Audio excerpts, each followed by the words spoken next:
그러니까 이 수미 정상계품은요, 배품의 중요한 것은 진실한 지혜에서 부처님을 본다는 거죠.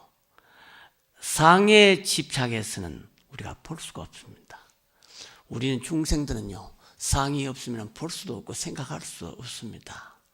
그런데 이 상을 여의야만이 우리가 부처를 볼 수가 있습니다. 그래서 금강경에서도 이상정멸이라 이래요. 이상. 상을 여의야 부처님을 칭견한다. 이런 부문이 있습니다. 그래서 이걸 강조했는데 아주 중요하지요.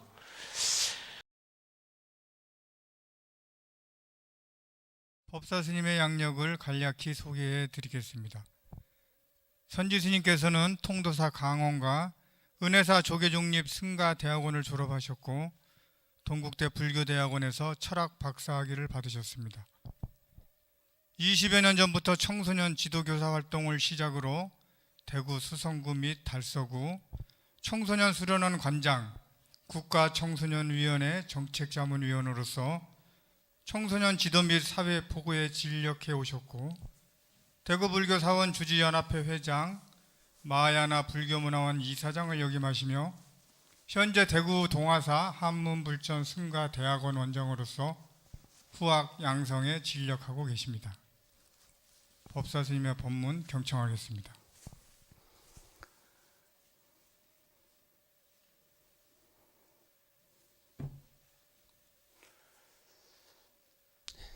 안녕하세요.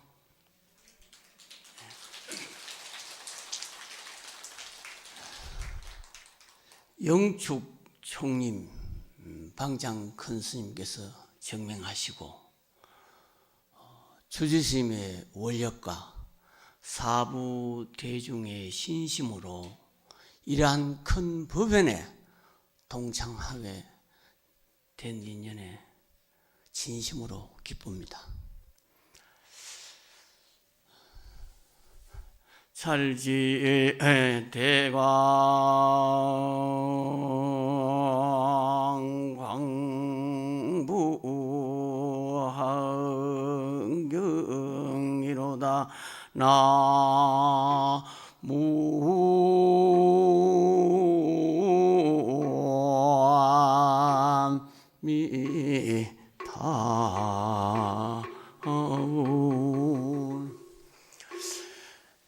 부처님께서 6년 고행하시고 보리수 나무 아래에서 깨달음을 성취한 후에 최초로 설법한 것이 바로 화엄경입니다.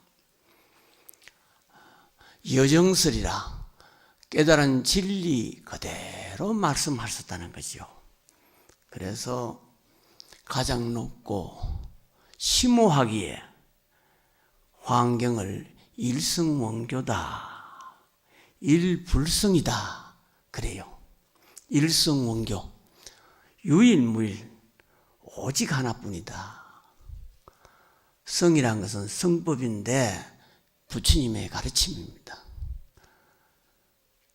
원교, 원만하고 이 세상에 통하지 아니한 것이 없다. 그래서 원적, 원융, 원성이라고도 합니다. 교회, 광대무변하다는 거죠. 그래서 이 화엄경의 가르침이 불가사의하다. 우리가 생각할 수 없고 말할 수 없고 묘하다는 거죠. 과거 오대산 탄어 스님께서는 중이 되어 가지고 화엄경을 잘 보면은 부처님 은혜에 보답한다라고 하셨습니다. 은혜를 갚는 자라면은 대단한 인연이죠. 그러면은 화엄경을 전체로 뭘 말하는가? 마음을 말한다는 거죠. 그래서 마음 이야기가 많이 나와요. 대의에 통만법 명일심이라. 만법을 통틀어서 한 마음을 밝힌다는 것이요. 만법이라면 하늘이나 땅이나 사람이나 이 세상의 모든 존재를 만법이라는데, 이 만법을 통틀어서 한 마음을 밝힌다. 그리고 화엄은 보살이 보살행을 닦아가는 과정과 순서를 자세히 말했다는 것이요. 그래서 보살행이다라고도 합니다. 화엄은 마음 보살행이다라고 말하지만은 특히 불공덕을 이야기했다는 것이요.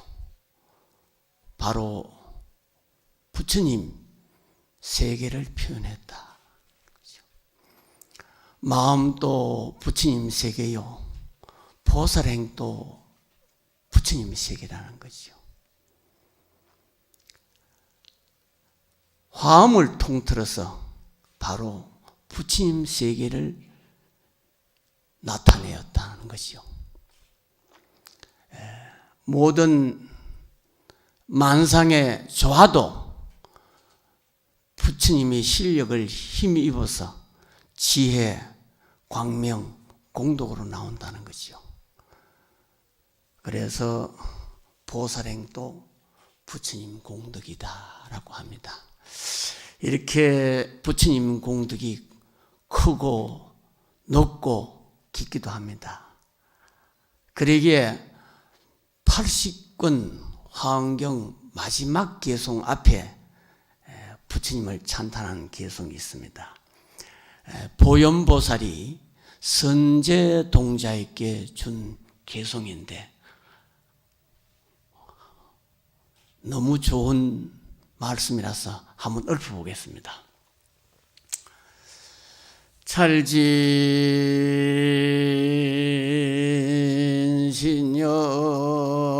가수지하고 대우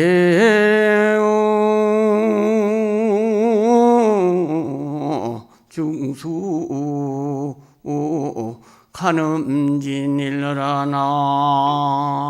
무아미타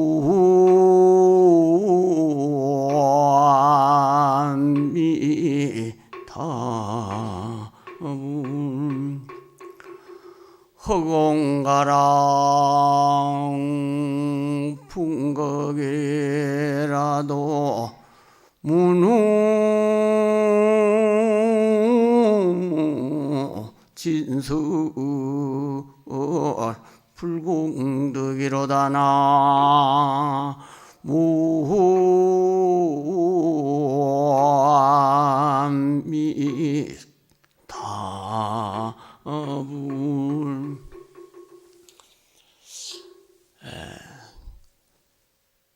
세상의 티끌 같은 마음으로 다 알고 바다의 물을 다 마시고 허공을 다 헤아리고 바람을 얽어매는 재주가 있다 하더라도 부처님 공덕을 다 말할 수가 없다는 것이죠. 바로 이 세상 모든 존재가 바로 부처님의 공덕이다라고 말씀을 드리고 싶습니다. 그리고 오늘 제가 강설할 부분은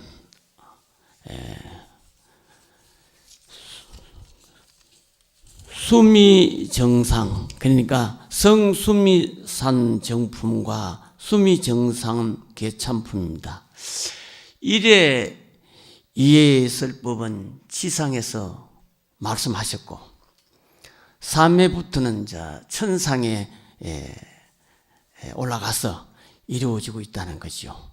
도리천에서 설한다는 거죠.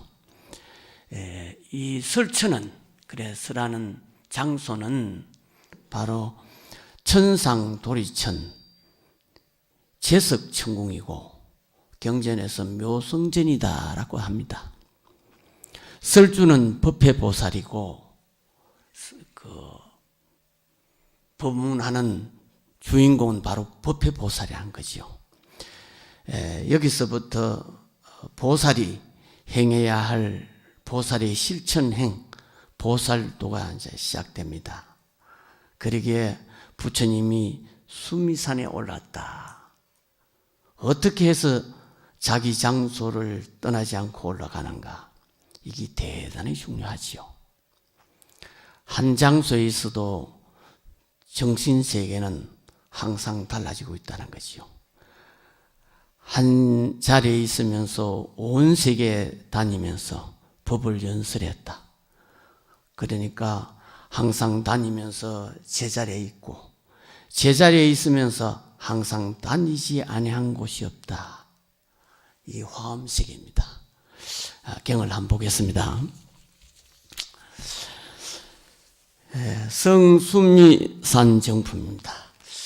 그때의 열애의 실력으로 시방일체 세계에 낱낱 선하여 무죄를 모두 다 보니 열애께서는 나무 아래 앉아 계셨는데 각기 보살이 부처님의 실력을 받들어 법을 연설하여 항상 부처님을 대하지 않음이 없었다고 말하였다.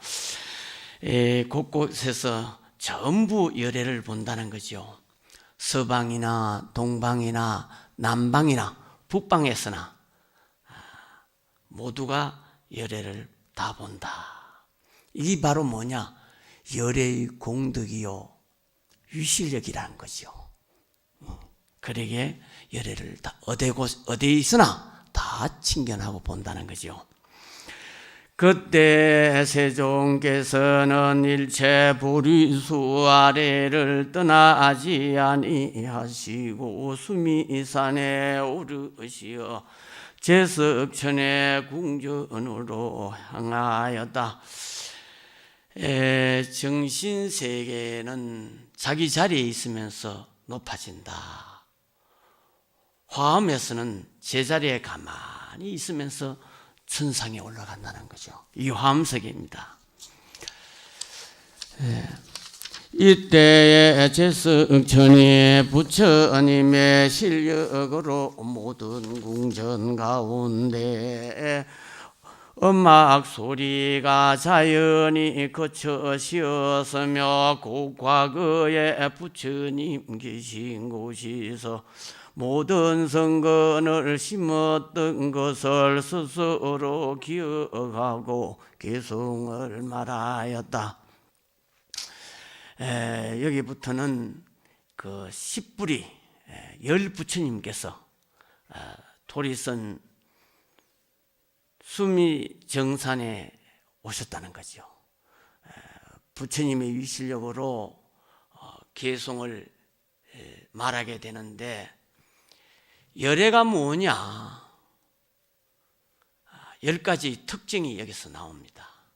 화엄에서 십불 열애의 특징, 그러니까 열애를 설명하는 항목 중에 대단히 중요한 경전 문헌입니다. 그래서 한번 보겠습니다. 가섭 부처님이 나옵니다.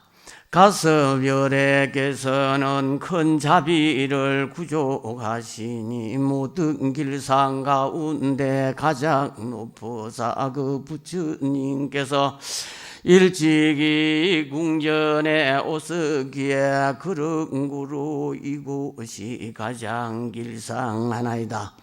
가섭열애께서는 큰 자비를 구족하신다. 큰 자비. 그러니까 자비가 뭐냐? 자기 복덕을 중생과 똑같이 이루도록 돕고 바라는 것이 대자비다는 거죠. 모든 길상 가운데 가장 높다는 것은 길상이라는 것은 좋은 것이란 거죠. 왜 좋으냐? 열 부처님이 오셨기 때문에 좋은 곳이란 거죠. 또 이 통도사 도량도 정멸보궁 부처님의 진신사리가 모셔져 있기에 길상이다라고도 할 수 있습니다.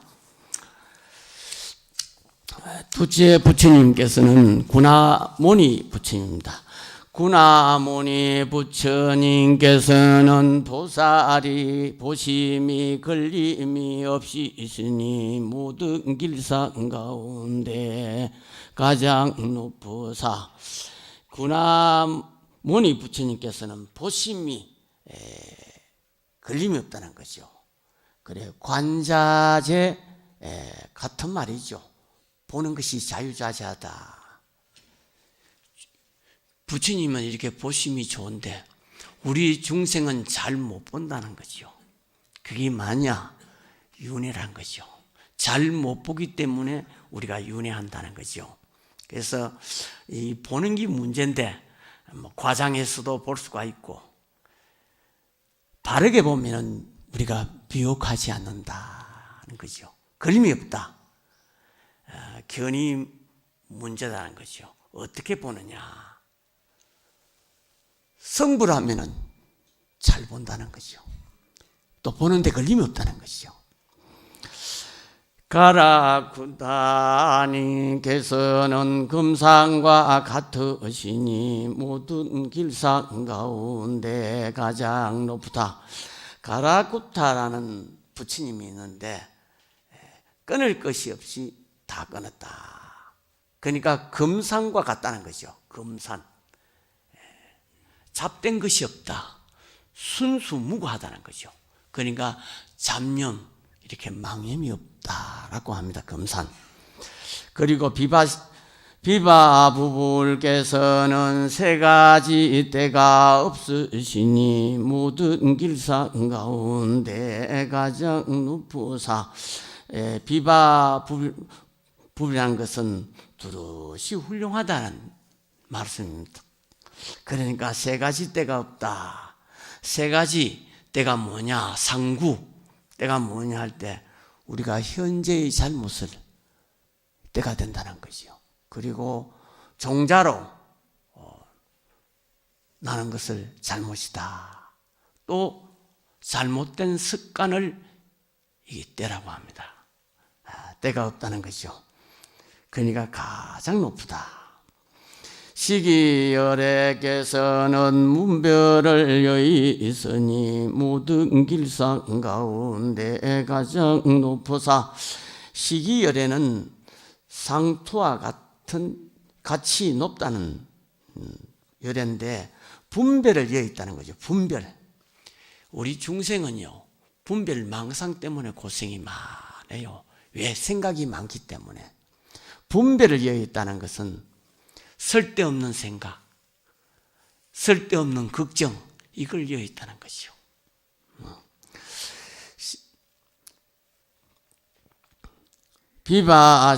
비바시불께서는 보람달과 같으시니 모든 길상 가운데 가장 높으사.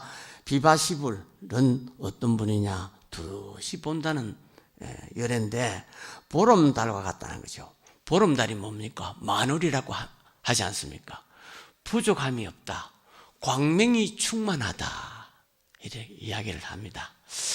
불사열애께서는 제의를 통달하셨으니 모든 길상 가운데 가장 높으사. 이 불사열애께서는 제일 통달했다는 뜻은 제일 높은 뜻을 통달했다는 말씀입니다.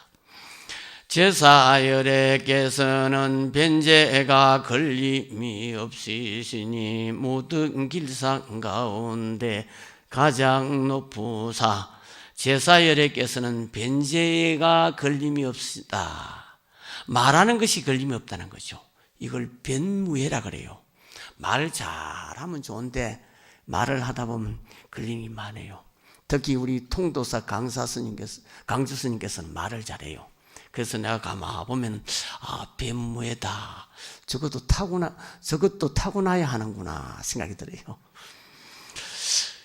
파두마불께서는 깨끗하여 때가 없으시니 모든 길상 가운데 가장 높으사. 파두마불께서는 연꽃 부처님이라고 해요. 연꽃. 그래서 깨끗하여 때가 없다, 무구하다는 거죠. 때가 없다는 것은 망상, 분별, 집착이 없다는 거죠. 연등열에께서는 큰 광명이시니 모든 길상 가운데 가장 높으사, 연등불열에께서는 큰 광명이다. 큰 광명, 큰 지혜로 놔두신다는 거죠. 그래서 이 열에께서 부처님의 특징을 이야기했다는 거죠. 그러니까 바로 부처님 뭐냐 할 때 자비요. 제일 처음에 자비가 나왔잖아요. 이 마지막에 이 광명입니다. 자비요, 광명이요, 지혜요. 이 부처님의 특징입니다. 다음은 시간상 수미정상 개참품으로 넘어가겠습니다. 수미정상 개참품은 보살들이 부처님을 찬탄하는데 부처님께서 발에서 이 발가락 사이에서 이 찬란하고 묘한 광명을 놓으시고, 그러니까 온 세계가 환히 밝아지면서 찬불로 이렇게 노래로 시작된다는 거죠. 그래서 법회보살이 찬불의 노래를 부르고 또 발심한 보살이 실천행을 개송으로 설해지고 있습니다. 그때 부처님의 실력으로 시방에 각각 큰 보살이 있었는데 낱낱이 각각 불찰 미진수의 보살로 더불어 함께 하시어 백불찰 비진수의 국토 밖에 있는 모든 세계 가운데로부터 쫓아와서 모이느니라. 그 이름이 너대 법회보살, 일체보살, 성애보살, 공덕회보살, 정진회보살, 선애보살, 지혜보살, 진실의보살, 무상의보살, 갱고회보살이니라. 이 그 법회보살님을 위시해서 열 보살님이 이들의 이름을 열거했는데, 이 지혜해자 이 돌림자로 그 보살님의 이름이 등장합니다. 아주 중요한 우리 보살의 이름이니까 같이 한번 같이 한번 해봅시다. 법회보살, 일체해보살, 성해보살, 공덕해보살, 정진해보살, 선해보살, 지혜보살, 진실해보살, 무상해보살, 갱고해보살, 열 부처님입니다. 여러분들께서 다 여기에 지금 나오는 열 분의 그 보살 이름인데 여러분들이 다 그렇다는 거죠. 그래서 우리 경전을 한번 보겠습니다. 그때 세종께서는 두 발가락으로 쫓아 백천억의 묘한 빛광명을 높으시어 널리 시방의 일체세계와 수미산 꼭대기 제석궁전 가운데 계시는 부처님과 대중들을 비추니 모두 나타남이 않음이 없으니라. 가장 밀바닥에 있으면서 이 두 발가락 사이로 이렇게 광명을 놓는다는 것은 행동의 기분이란 거죠. 그러니까 보살행으로 들어간다. 보살수행, 실행을 말한다는 거죠. 그러니까 화엄에서는 출발점이 종착점이고 종착점이 출발점이다. 인과가 월용하다. 이 화엄사성입니다. 인과 원료한 것이. 무에 걸림이 없다. 그러니까 출발점과 종착점을 따로 보는 것이 우리 중생 생각입니다. 부처님 세계는 처음과 끝이 없다는 거지요.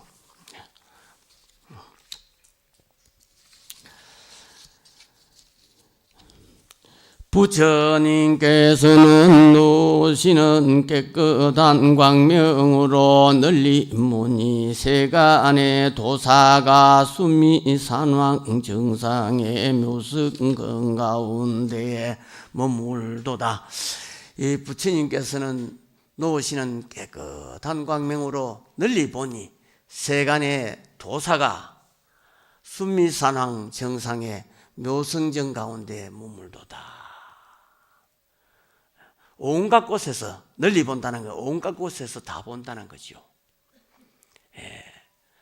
세간의 도사, 세간을 인도하는 도사, 그러니까 부처님이시죠.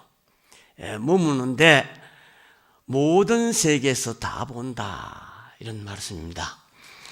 낮낮의 세계 가운데 발심하여 불도를 구하시니 이러한 선을 의지하여 보살행을 닦으시네.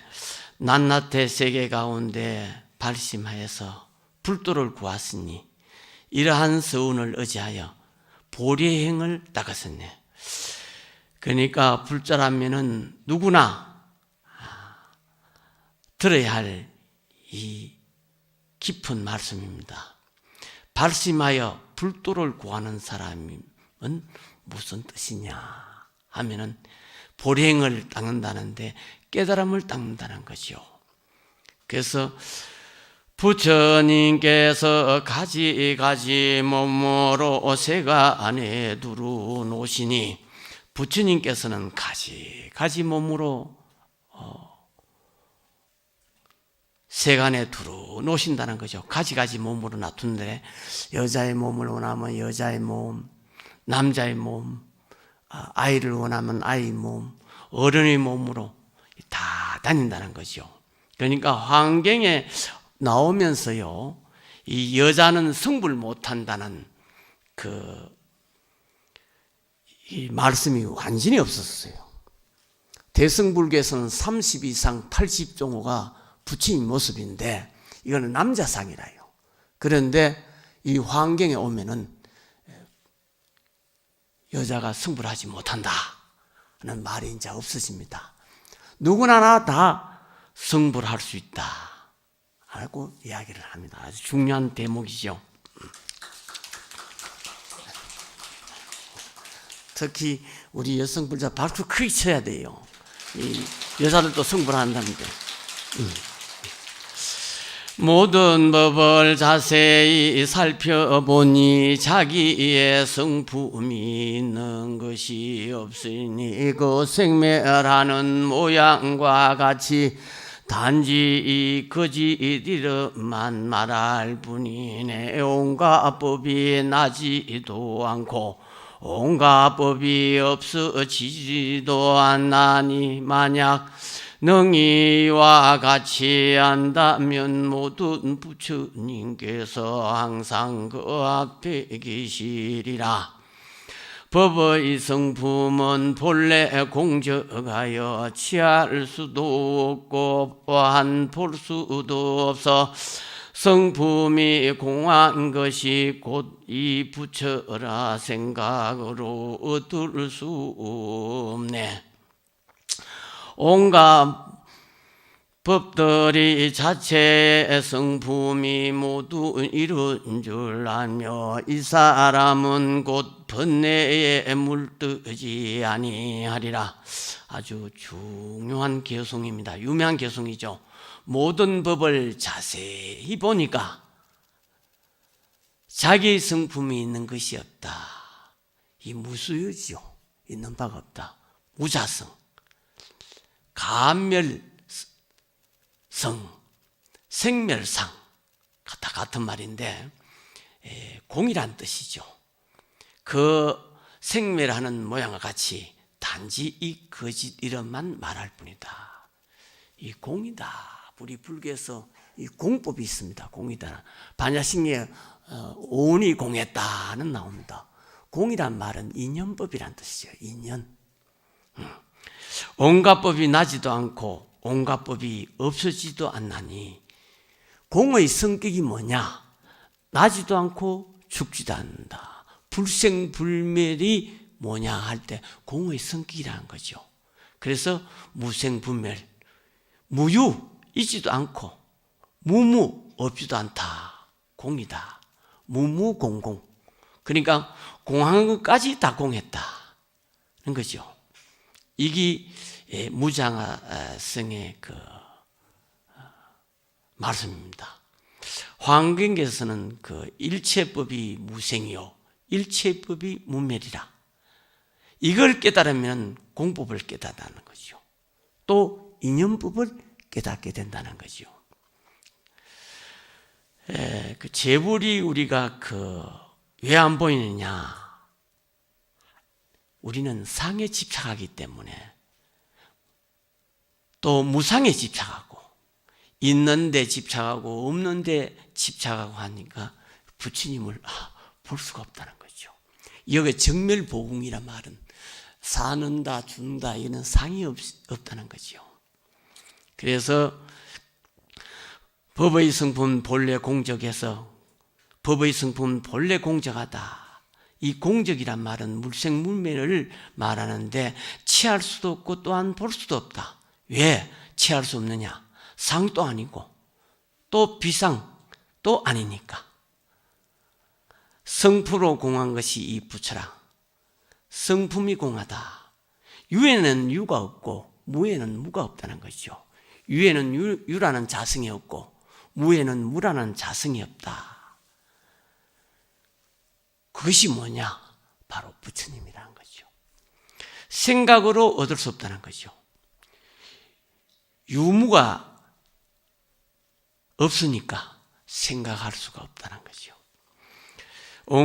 만약 온갖 법들이 자체의 성품이 모두 이런 줄을 알면은, 공적인 줄을 알면은 번뇌에 물들지 아니하리라. 번뇌에 물들지 않는다. 왜 중생은 번뇌가 생기느냐? 그 이유는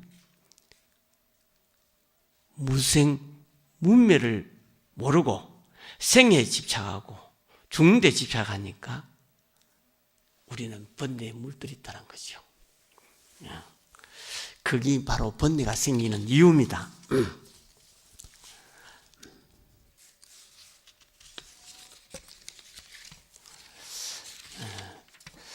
자신의 성품이 있는 것이 없는 줄 알고서 이와 같이 법의 성품을 이해하면 즉 노사난을 버리라. 이건 아주 유명한 개성입니다. 신라시대 자장율사 스님께서 중국의 청량산 오대산에 가서 문수기루를 올리고 문수보살님부터 이 개송을 받았다는 거죠. 이 요지일체법 자성무수유 여세행 법성하면은 적견노산하다. 그래서 부처님께서 자장율사스님께서 이 개성도 받으시고 또 가사 사리를 이렇게 모시고 와서 한국의 5대 정멸봉이란 개설을 했다는 거죠. 그래서 왜 자성이 없느냐? 모든 일체 존재는 자성이 없다. 왜 자성이 없느냐? 전부가 인연이기 때문에 그렇다는 거죠. 인연이기 때문에 자성이 없다는 거죠. 이것도 아주 유명한 개성입니다. 비유컨대 어둠 속에 있는 보배를 등불 없이는 볼 수 없듯이 부처님 법도 말하는 사람이 없으면 비록 지혜가 있더라도 능히 알지 못하네. 아주 중요한 개성이고 이 개성은 큰 스님께서 법문할 때 항상 이 개성합니다.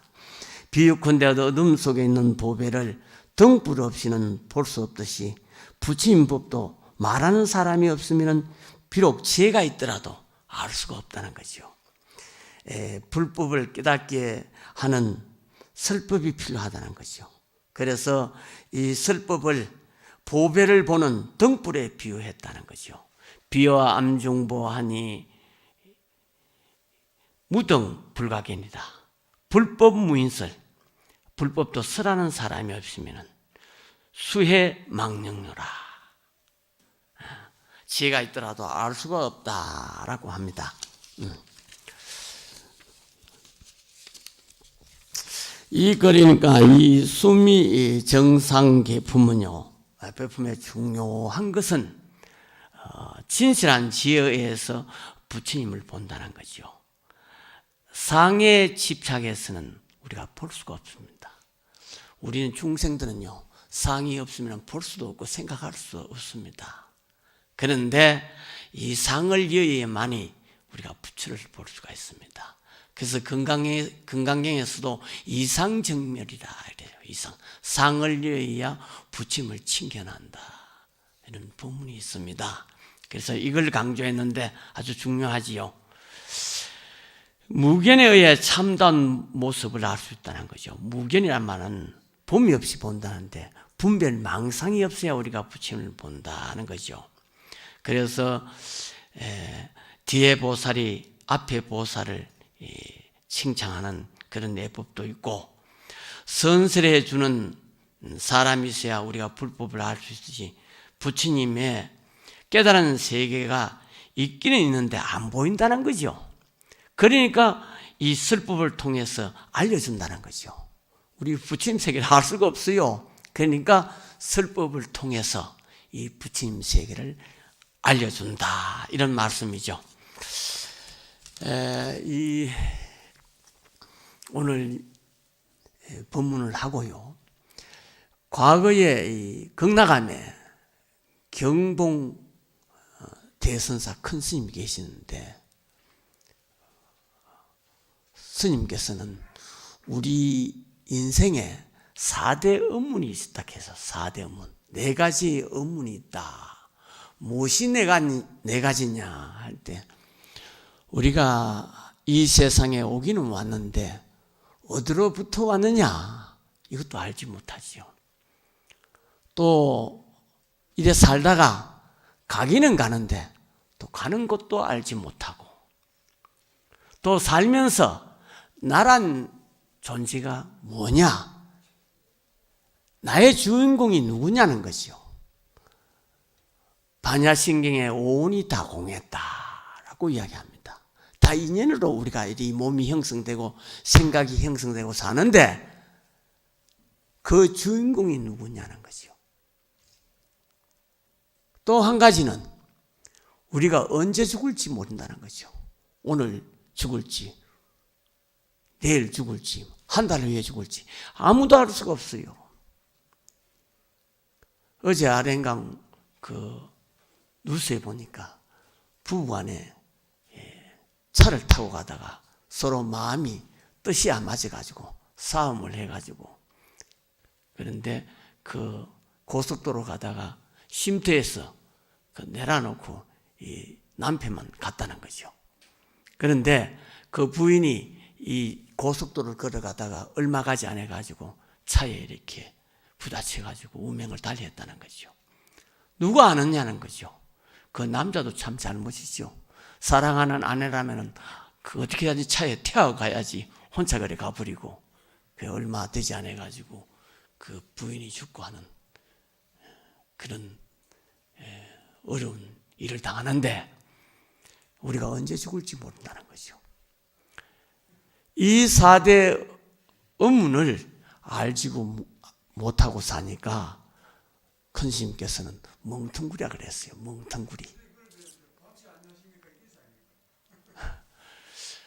그래서 마지막에 이 멍텅구리 법문을 한번 하겠습니다. 잘하거든 큰 박수로 한번 쳐주시면 좋겠습니다. 멍텅구리 멍텅구리 모두가 멍텅구리. 온 곳을 모르는 그 인간이 갈 곳을 어떻게 안단 말까. 간 곳도 온 곳도 모르누나. 그것도 저것도 멍텅구리. 올 때에 빈손에 왔으면서 갈 때에 무엇을 가져가나. 공연히 탐욕을 부리누나. 그것도 저것도 멍텅구리. 병는도 못 사는 그 인간이 천만년 죽지를 하늘처럼 끝없는 걱정을 하느누나. 그것도 저것도 멍텅구리. 세상에 학자라 하는 이들 세상 모두를 다 안다 해도 자기가 자기를 모르누나. 그것도 저것도 멍텅구리.